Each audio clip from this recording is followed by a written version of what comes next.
Okay,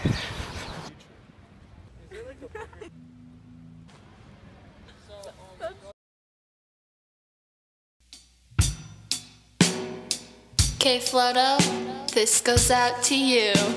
2015,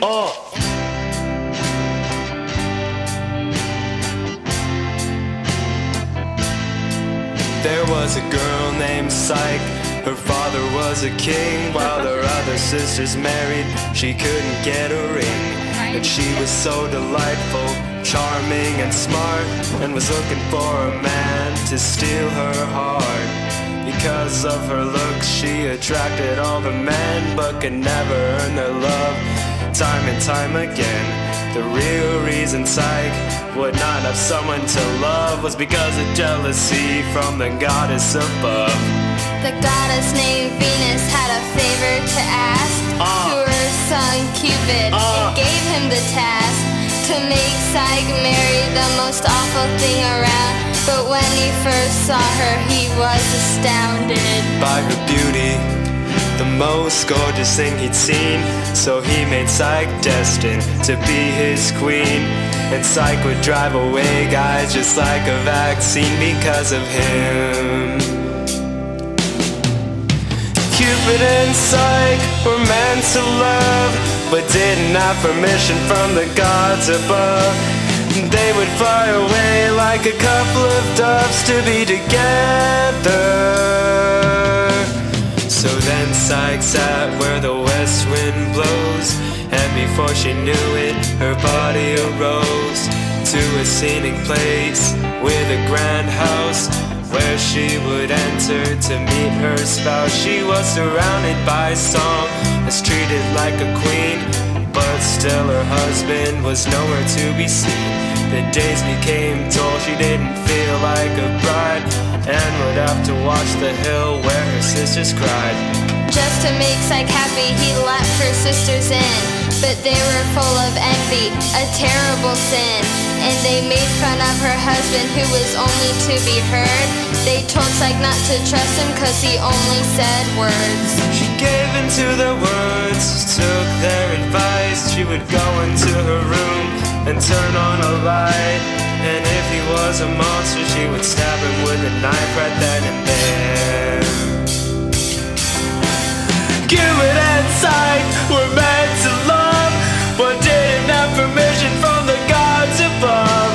They would have to fly away like a couple of doves to be together.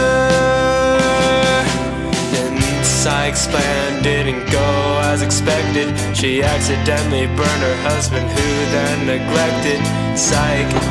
He went straight to his mother, and here Psyche first saw her distant lover. It was Cupid all along. She hadn't stayed loyal to her perfect husband, who turned out to be royal. Psyche had to be faithful, so she went to Cupid's mother to make her less angry about her something faithful lover. The only way to earn Venus's trust was to complete many tasks that would hopefully adjust her relationship with Psyche. So to make Psyche tougher, she would starve and hurt Psyche until she suffered. Psyche's first hard task was to sort through seeds, and some compassionate ants helped her pick up the speed. But this wasn't enough to satisfy her needs, she hurt her more. Cupid and Psyche were meant to love, but didn't have permission from the gods above. They would fly away like a couple of doves to be together. Psyche's next task was to fetch shining wool, and was completed when a reed helped to keep her cool.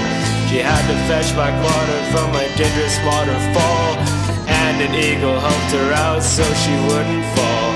Psyche's last task was to fill up a box with Persephone's beauty, and she had to walk through the underworld, across a deadly river, and past Cerberus, which made her spine shiver. Psyche had the box filled, but then opened it and fell into a deep sleep where she felt like she was hit. And when she awoke, Cupid was by her side, just to make sure that Psyche didn't die. So Cupid went to Zeus solely to ask for him to marry Psyche, while Psyche completed her task. So there was no love that needed to be matched between the two. Cupid and Psyche were meant to love, but now had commission from the gods above. They would fly away like a couple of doves to be together.